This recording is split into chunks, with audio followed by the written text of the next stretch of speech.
تعرف إن عبد الغفور البرعي شخص حقيقي وعاش معانا فعلا؟ تعال أحكي لك قصة.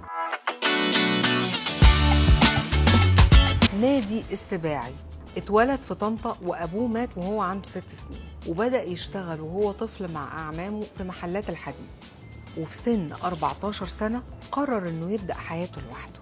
كان معاه عجلته وكان بيلف بيها بين الورش، يشتري الخردة ويبيعها، وفضل يكبر الشغل بتاعه ومن نجاح لنجاح لحد ما بقى عنده سلسلة محلات لتجارة الحديد.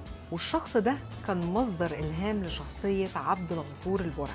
فاكرني بلاقي الفلوس دي مرميه في الشارع؟ طب تعرف ازاي قصة الحاج نادي وصلت للشاشة؟ الحاج نادي قابل الفنان نور الشريف في مناسبة للتجار في مدينة دمنهور، ولما شاف الفنان نور الشريف الاحترام اللي الناس بتعامله بيه قعد معاه وسمع قصته، وساعتها قرر ان هو هيجسد الشخصية دي في مسلسل لن أعيش في جلباب أبي. عايزك تنزل تشتري عجل عشان نذبحه للغلابه بتوع الوكاله.